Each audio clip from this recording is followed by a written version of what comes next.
আসসালামু আলাইকুম ওয়া রাহমাতুল্লাহি ওয়া বারাকাতুহু। প্রজন্ম পাঠশালার পক্ষ থেকে তোমাদের সুস্বাগতম। আজকের আলোচ্য বিষয় ষষ্ঠ শ্রেণীর প্রথম অধ্যায় সংখ্যার গল্পের তৃতীয় পর্ব নিয়ে। প্রথম পর্বে আমরা বেসিক আলোচনা করেছি, সিকিউ আলোচনা করেছি। আজকে আমরা এমসিকিউ নিয়ে আলোচনা করব। তোমরা যারা ক্যাডেট কলেজ ভর্তি পরীক্ষা দিতে ইচ্ছুক তাদের জন্য আজকের এই ক্লাসটি খুবই গুরুত্বপূর্ণ। আশা করি তোমরা মনোযোগ দিয়ে দেখবে ইনশাআল্লাহ। আমরা ইতিমধ্যে পর্ব দুটো আলোচনা করেছি, একটি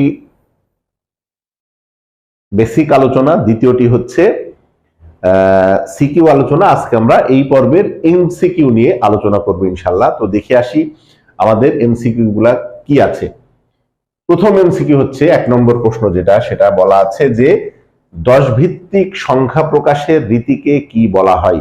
10 ভিত্তিক সংখ্যা প্রকাশের রীতিকে দশমিক রীতি বলা হয়। আমরা বেসিক ক্লাস যেদিন আলোচনা করেছি সেদিন এই বিষয়ে আলোচনা করেছি।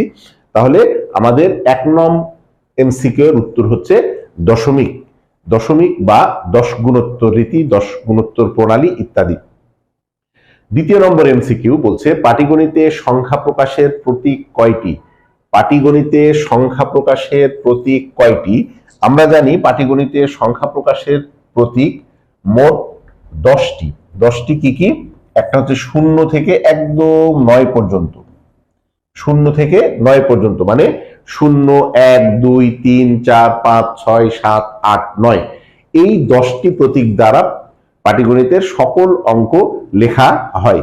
তাহলে আমাদের কি জানলাম আমরা? পাটিগণিতে সংখ্যা প্রকাশের প্রতীক হচ্ছে 10টি।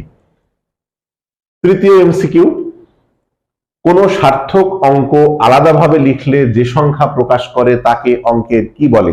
কোন সার্থক অঙ্ক আলাদাভাবে লিখলে, যেমন আমরা যদি ভাবি যে 2, 5, 3, 8 এইটা হচ্ছে 2538 একটা সংখ্যা। এই সংখ্যার মধ্যে 4টি সার্থক অঙ্ক আছে, একটা 8, একটা 3, একটা 5, একটা 2। বলতেছে এইগুলো যদি আমরা আলাদাভাবে লিখি, এটা যদি আলাদাভাবে লিখি, যেমন 2 কে যদি আলাদাভাবে লিখি, তাহলে আলাদাভাবে লিখলে যেটা হবে, এটা হচ্ছে স্বকীয় মান। স্বকীয় মান মানে 2 এর নিজস্ব মান। আমরা যদি 5 কে আলাদাভাবে লিখি, তাহলে এই 5 হচ্ছে এই সংখ্যাটির ভিতরে যে 5 আছে তার নিজস্ব মান। তার মানে আলাদাভাবে লিখলে আমাদের মনে রাখতে হবে, আলাদাভাবে যখন আমরা লিখবো তখন যে মানটা পাবো, সেইটাকে যে সংখ্যাটা পাবো ওটা হচ্ছে স্বকীয় মান। তাহলে আমরা স্বকীয় মান পেয়ে গেলাম। এরপরে দেখি 4 নম্বর প্রশ্নে বলছে সংখ্যায় ব্যবহৃত, আমরা খুব ভালো করে খেয়াল করি, সংখ্যায় ব্যবহৃত কোন সার্থক অঙ্ক তার অবস্থানের জন্য, যেমন আমরা যদি বলি যে 2, 5, 3, 8, এখানে আমরা লিখছি 2538 একটা সংখ্যা লিখেছি। বলছে এই সংখ্যাটিতে 3 কোন অবস্থানে আছে? এককের অবস্থান, দশকের অবস্থান। তাহলে দশকের অবস্থানে থাকলে এর মান কত হবে? 30। বলছে যে অবস্থানের জন্য যে সংখ্যা প্রকাশ করে, এই যে দ্বিতীয় অবস্থানে আছে মানে দশকের ঘরে আছে, এই দশকের ঘরে অবস্থান করার জন্য যে সংখ্যাটা আমরা পাচ্ছি এটা হচ্ছে এই অঙ্কের স্থানীয় মান। তার মানে অবস্থানের উপরে যদি বলে তাহলে যে মানটা পাবো সেটা হবে আমাদের স্থানীয় মান। আচ্ছা, এই হচ্ছে স্থানীয় মান। আশা করি বুঝতে পেরেছো।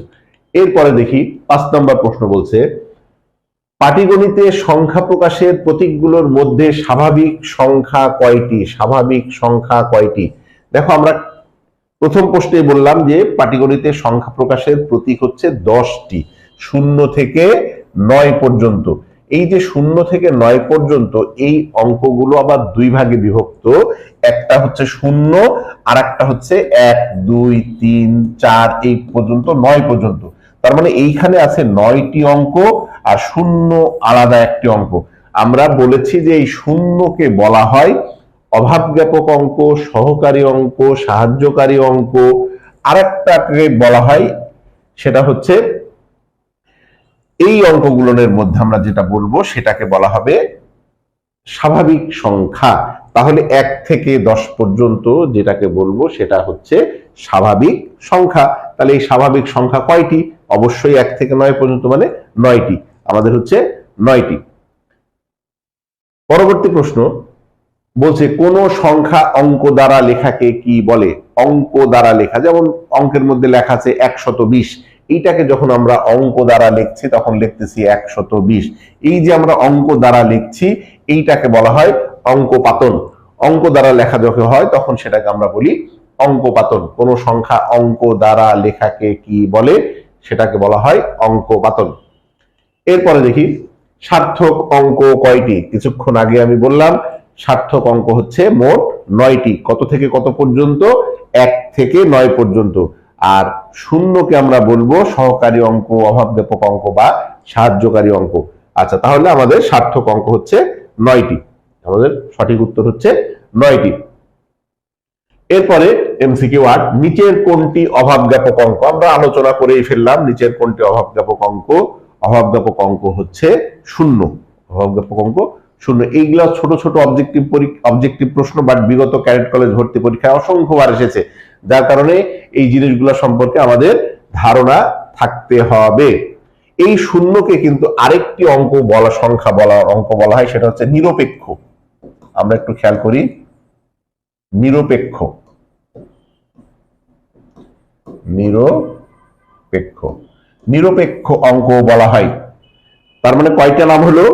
1 নাম্বার হচ্ছে সহকারী অঙ্ক, সাহায্যকারী অঙ্ক, অভাবব্যাপক অঙ্ক আর নিরপেক্ষ অঙ্ক। শূন্যকে আমরা নিরপেক্ষ অঙ্ক বলবো। তাহলে 4টি নাম পেলাম শূন্য। এরপরে দেখি কোন অঙ্ক এক স্থান করে বাম দিকে সরে গেলে তার মান উত্তরোত্তর কত গুণ করে বৃদ্ধি পায়? যেমন আমরা যদি বলি 5 5 5, সরছে কোন দিকে? বাম দিকে। বাম দিকে বলছে যদি 1 ঘর করে বাম দিকে সরে যায় তার মান কত গুণ করে বৃদ্ধি পায়? খেয়াল করে দেখি, এই 5-এর স্থানীয় মান 5, এই 5-এর স্থানীয় মান হবে আবার কত? 50, এই 5-এর স্থানীয় মান হবে আবার 500। তার মানে কত হচ্ছে? এই 5-এর থেকে 50 10 গুণ বেশি, আবার 50 থেকে 500 10 গুণ বেশি। তার মানে সংখ্যা যদি 1 ঘর করে বাম দিকে সরে যায় অঙ্কগুলা, তাহলে তার মান 10 গুণ করে বৃদ্ধি পায়। তার মানে এখানে উত্তর হবে গ নম্বরটি, 10 গুণ করে বৃদ্ধি পায়। কোন সংখ্যায় ব্যবহৃত একই অঙ্ক যদি 1 ঘর করে বাম দিকে সরে যায় তাহলে তার মান 10 গুণ করে বৃদ্ধি পাবে। এরপরে এমসিকিউ 10 বলছে 333 সংখ্যাটির ডান দিক থেকে দ্বিতীয় স্থানে 3-এর স্থানীয় মান কত? তার মানে 333 বলছে ডান এই দিক থেকে কোন অবস্থানে? দ্বিতীয় স্থান। দ্বিতীয় স্থান মানে এইটা, দ্বিতীয় স্থানে 3-এর স্থানীয় মান কত হবে? অবশ্যই 30 হবে। 3-এর পরে একটা সংখ্যা, এই কারণে 3-এর পরে একটা শূন্য হবে। তাহলে এত সংখ্যাটির ডান দিক থেকে দ্বিতীয় স্থানে 3-এর স্থানীয় মান 30। আমাদের উত্তর 30। এর পরের অঙ্ক 11 নম্বর বলছে একই অঙ্কের বৃহত্তম সংখ্যা কোনটি? এক অঙ্কের বৃহত্তম সংখ্যা কোনটিটা তোমরা ভালো করেই জানো। এক অঙ্কের বৃহত্তম সংখ্যা হচ্ছে 9। এক অঙ্কের বৃহত্তম সংখ্যা 9। আচ্ছা, এরপরে বলছে 7 কোটি, এখানে 7 কোটি 7 হবে, 7 কোটি 7,000। 7 কোটি 7,707কে সংখ্যায় লিখলে কত হয়? 7 কোটি 7,707। আমরা এই সংখ্যাগুলো নিয়ে একটু কমা বসিয়ে দেখি। 7 কোটি 7,000, 3 ঘর পরে কমা, 2 ঘর পরে কমা, 2 ঘর পরে কমা। তাহলে এটা কি হচ্ছে? একক, দশক, শতক, হাজার, অযুত, লক্ষ, নিযুত, কোটি। 7 কোটি হচ্ছে, বাট এটা কিন্তু 7,000 না, এটা 70,000। তার মানে এটা বাদ। তারপরে এটা দেখি 3 ঘর পরে কমা, 2 ঘর পরে কমা, 2 ঘর পরে কমা। তার মানে এটা কত হচ্ছে? একক, দশক, শতক, হাজার, অযুত, লক্ষ, নিযুত, কোটি। 7 কোটি হচ্ছে, এখানে 7,000, 7 কোটি 7,007। তার মানে এখানে 7 না, এখানে 70 আছে, তার মানে এটাও বাদ। তারপরে কি বলছে? এখানে 3 ঘর পর কমা, এখানে 2 ঘর পর কমা, এখানে 2 ঘর পর কমা। তার মানে 7 কোটি 7,007। তার মানে গ নম্বর উত্তর। আমরা খেয়াল করে দেখি যে একক, দশক, শতক, হাজার, অযুত, লক্ষ, নিযুত, কোটি। তার মানে 7 কোটি 7,007। তার মানে উত্তর হচ্ছে আমাদের গ নম্বরটা। আমরা এই ধরনের অঙ্ক থাকলে আমরা কমা বসাবো আগে। দেশি এবং আন্তর্জাতিক পদ্ধতিতে কমা বসানোর নিয়ম আমরা শিখিয়েছি। কমা বসালেই আমরা খুব সহজেই বলে দিতে পারবো এটা কোনটা সঠিক উত্তর হবে। আচ্ছা, এরপরে দেখি বলছে 4 বা ততোধিক অঙ্ক লিখিত সংখ্যা সহজে ও শুদ্ধভাবে পড়ার জন্য কি ব্যবহার করা হয়? যে কমা। কমা ব্যবহার করে আমরা একটা অঙ্কে এবং কথায় লেখার ক্ষেত্রে, আমরা অঙ্কে লেখার ক্ষেত্রে বা কথায় লেখার ক্ষেত্রে বড় যদি কোনো সংখ্যা থাকে তাহলে আমরা কমা ব্যবহার করে সেটাকে সহজেই লিখতে পারবো। তাহলে এমসিকিউ 13 কমা। 14 নম্বর কি বলছে দেখি। 20,070, 20,070 সংখ্যাটি কমা ব্যবহার করে অঙ্কে লিখলে সঠিক কোনটা? তাহলে আমরা এখানে একটু কমা ব্যবহার করি। এখান থেকে যদি ডান দিক থেকে কমা ব্যবহার করি তাহলে এটা অবশ্যই না, এটা 20,000 হবে না, এটা 2,000। কমা বেশি করি এরা, তাহলে একক, দশক, শতক, তার মানে এটা 20,000 হয়েছে, এটা কি 70 হয়েছে? 20,070, তার মানে এটা নিচের গুলো আর খোঁজার তাহলে আমাদের দরকার নাই। তাহলে 20,070 এটাকে কমা বসালে আমাদের 20,070 পেয়ে যাব। এরপরে দেখি 15 নম্বর বলছে নিচের কোনটি 5 অঙ্কের বৃহত্তম সংখ্যার পরের সংখ্যা? আমরা আগে 5 অঙ্কের বৃহত্তম সংখ্যা লিখি। 5 অঙ্কের বৃহত্তম সংখ্যা মানে 5টি নয়, 3, 4, 5। বৃহত্তম সংখ্যার পরের সংখ্যা, যদি বলে পরের সংখ্যা কত তাহলে তার সাথে 1 যোগ করতে হবে, আর যদি বলে আগের সংখ্যা কত তাহলে তার থেকে 1 বিয়োগ করতে হবে। তার মানে এটার সাথে আমাকে 1 যোগ করতে হবে। যোগ করলে 9 আর 1 10 শূন্য, হাতে থেকে 1, 9 আর 1 10, 9 আর 1 10, 9 আর 1 10, 9 আর 1 10, তার মানে এইটা 3 ঘর পর কমা এই। তার মানে এইটা কোথায় আছে আমরা একটু দেখি। পরের সংখ্যাটি কত? তার মানে একক, দশক, শতক, হাজার, অযুত, লক্ষ, তার মানে 1 লক্ষ। এখানে দেখি 1 লক্ষ কোনটা আছে? একক, দশক, শতক, হাজার, অযুত, লক্ষ, এই যে এইটা।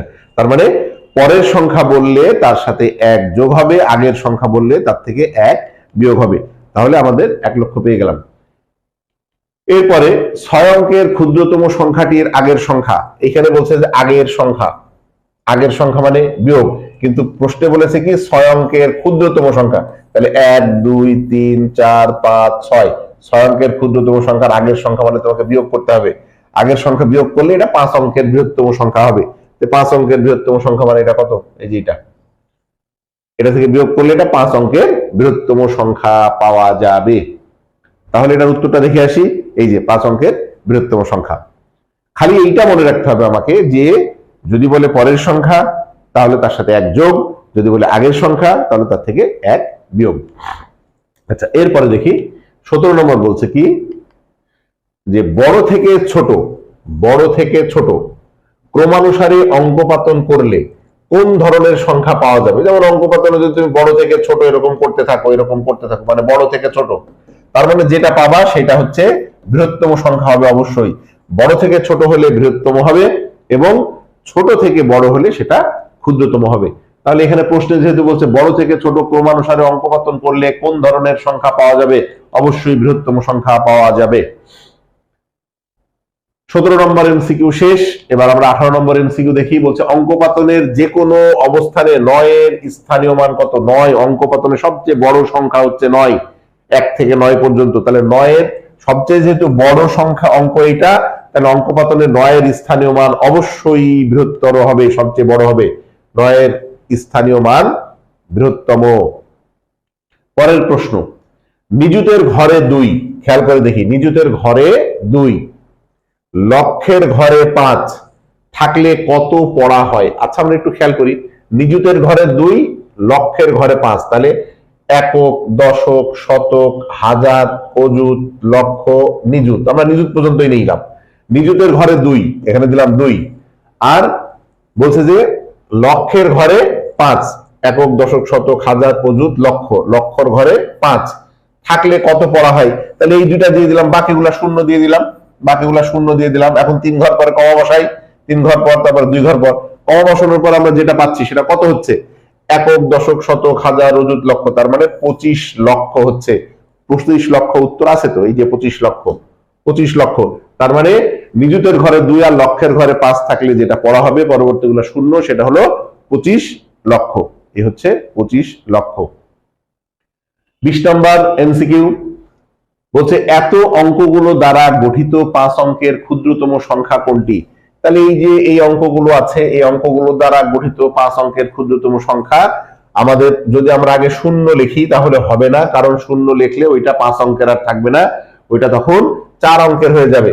তাহলে এইটাকে শূন্যের আগে আমাদের সবচেয়ে ছোট কত? 3, তাহলে 3, 0, 4, 5 8, এটা হচ্ছে ক্ষুদ্রতম। 3 0 4 5 8 এর মধ্যে আছে 3 0 4 5 8, এই যে খ নম্বর। যদি বলে ক্ষুদ্রতম এটা আর বৃহত্তম হলে এটাকে উল্টায় তখন লিখতে হবে কত, 8 5 4 3 0। বৃহত্তম ক্ষেত্রে শূন্য শেষে দেওয়া যাবে, কিন্তু ক্ষুদ্রতম ক্ষেত্রে শূন্য আগে দিলে এই শূন্যর কোনো দাম থাকে না, তখন সংখ্যাটা এক অঙ্কের কম হয়ে যাবে। তার মানে আমাদের এটার উত্তর আসতেছে খ নাম্বার।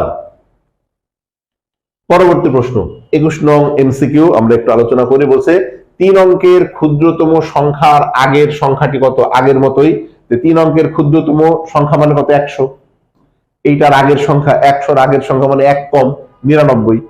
এই যে ঘ নম্বর উত্তর 99।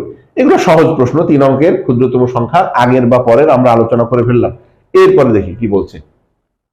5 অঙ্ক বিশিষ্ট একটি সংখ্যার অজুতের ঘরে 8, আমরা একটু লিখি আগে।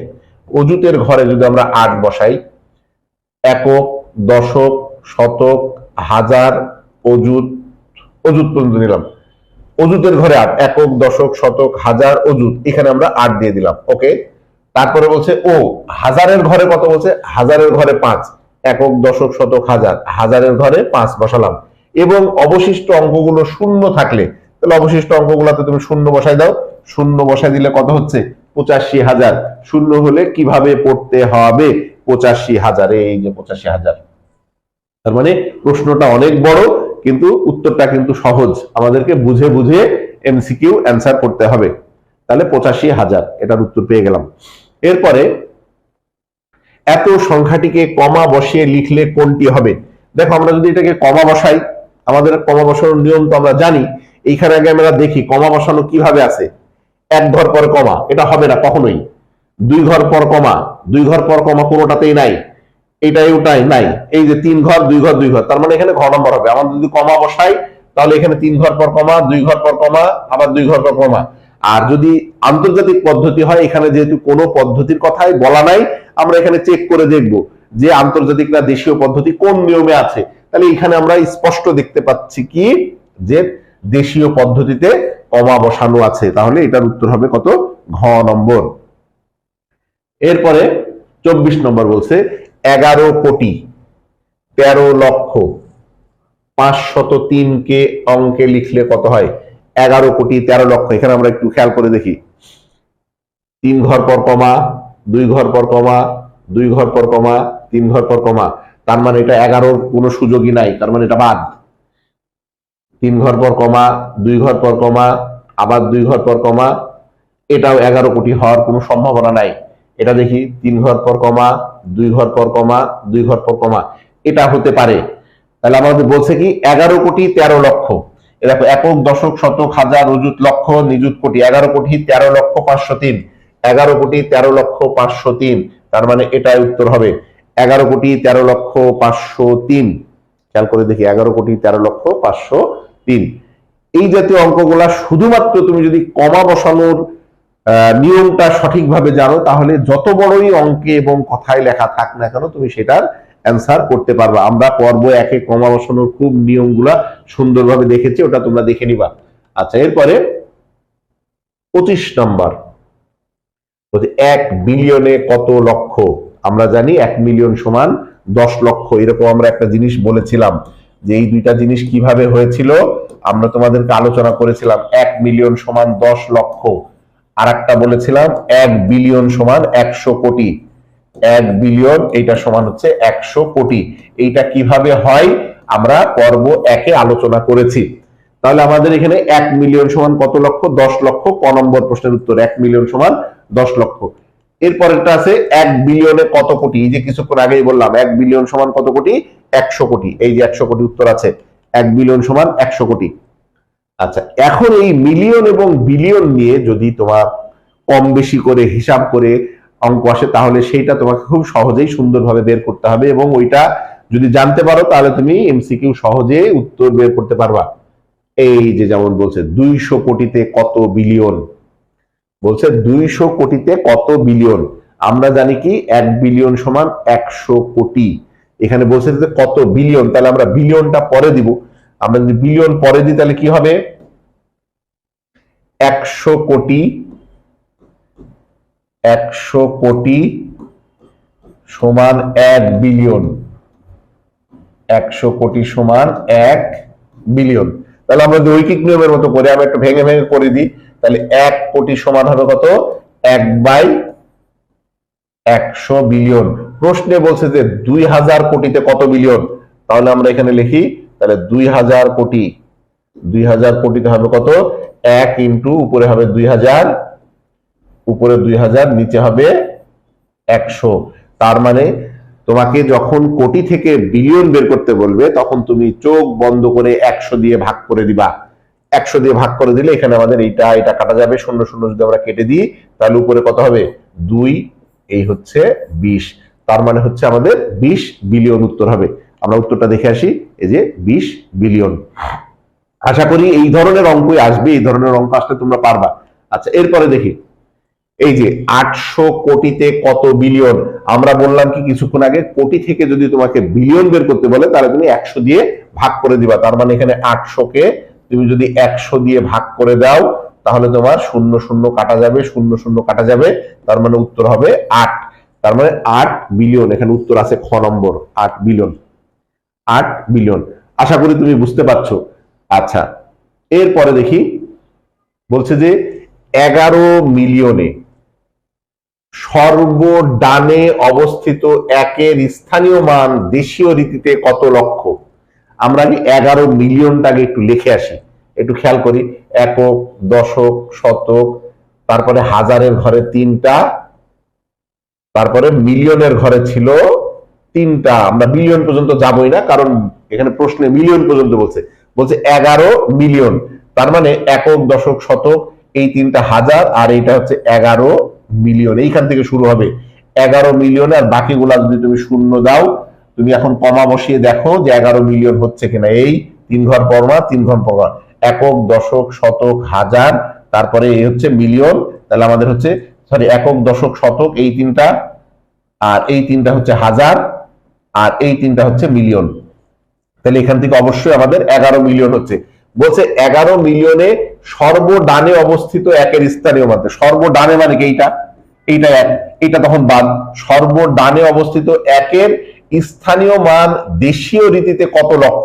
তাহলে এইখান থেকে তুমি এইটা দেশীয় রীতিতে কত লক্ষ হয় একটু খেয়াল করে দেখো। এইটা যদি তুমি দেশীয় রীতিতে হয় তাহলে 3 ঘর পর কমা এখানে হবে, তারপরে 2 ঘর পর কমা হবে এখানে, এটা শূন্য, তারপরে 2 ঘর পর কমা হবে এখানে, তারপরে এটা যদি তুমি পড়ো একক, দশক, শতক, হাজার, অযুত, লক্ষ, তাহলে কত লক্ষ হচ্ছে? একক, দশক, শতক, হাজার, অযুত, লক্ষ, 10 লক্ষ। এখান থেকে এইটুকু দেশীয় রীতিতে কত হবে? 10 লক্ষ। এই যে ক নম্বর, 10 লক্ষ, উত্তর হচ্ছে 10 লক্ষ। এবার আমরা 30 নম্বর এমসিকিউ নিয়ে আলোচনা করি। দেখি, হাফ বিলিয়ন সমান কত লক্ষ? অনেক ইম্পর্টেন্ট। হাফ বিলিয়ন, আমরা জানি কি 1 বিলিয়নের সাথে কোটির একটা সম্পর্ক জানি। 1 বিলিয়ন সমান 100 কোটি। আচ্ছা, 1 বিলিয়ন, 1 বিলিয়ন, একটু খেয়াল করি, 1 বিলিয়ন সমান আমরা জানি 100 কোটি, নট লক্ষ, আমরা কোটিটা হিসাব করি। তাহলে এখানে বলছে হাফ বিলিয়ন। আচ্ছা, তাহলে হাফ বিলিয়ন সমান কত হবে? হাফ বিলিয়ন সমান অবশ্যই 50 কোটি হবে, এটা অর্ধেক হবে, তাহলে 50 কোটি হবে। এখন 50 কোটিকে তুমি কত লক্ষ হবে? 50 কোটিতে কত লক্ষ? তুমি 50 কোটি লেখো তো আগে। একক, দশক, শতক, হাজার, অযুত, লক্ষ, নিযুত, কোটি, 50 কোটি। তুমি 3 ঘর পরে কমা, 2 ঘর পরে কমা, 2 ঘর পরে, এইটা হচ্ছে আমাদের দেশীয় পদ্ধতিতে আমরা লিখলাম। এইটা হচ্ছে 50 কোটি, বাট তোমাকে প্রশ্নে বলেছে কত লক্ষ। তাহলে তুমি এখন লক্ষ পর্যন্ত হিসাব করো, দেখো তো, একক, দশক, শতক, হাজার, অযুত, লক্ষ, এই যে লক্ষ, এইটা এই পর্যন্ত হচ্ছে লক্ষ। তার মানে কত হচ্ছে? একক, দশক, শতক, হাজার, অযুত, লক্ষ, তার মানে 5000 লক্ষ, 5000 লক্ষ। এই যে 5000 লক্ষ, ঘ নম্বরে উত্তর আছে। তার মানে আমরা বিলিয়নটাকে প্রথমে কোটি করব, কোটি করে দেশীয় পদ্ধতিতে লিখবো, লেখার পরে ওই কোটিটা আমি হিসাব করে দেখবো যে ওইটা কত লক্ষতে আছে। তার মানে এটা 5000 লক্ষতে আছে। এই যে উত্তর হচ্ছে 5000 লক্ষ। এরপরে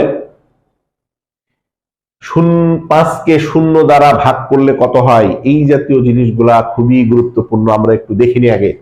আমরা এখানে 3টা জিনিস তোমাকে আগে একটু শেখাই। 5কে 0 দ্বারা ভাগ, 5কে 0 দ্বারা ভাগ, খেয়াল করি। আর একটা যদি লিখি শূন্যকে 5 দ্বারা ভাগ, আর একটা যদি লিখি শূন্যকে 0 দ্বারা ভাগ, এই তিনটা পদ্ধতি তোমাকে খুব ভালো করে জানতে হবে। আচ্ছা, তা আমরা এখানে একটা পদ্ধতি নিয়ে আলোচনা করি, পরের গুলো আছে। 5 কে 0 দ্বারা ভাগ মানে কি? আমাকে 0 দিয়ে 5 কে ভাগ করতে হবে, এইরকম। তার মানে আমি যদি 0-র সাথে কি এমন কোন সংখ্যা আছে যেটাকে গুণ করলে 5 হবে?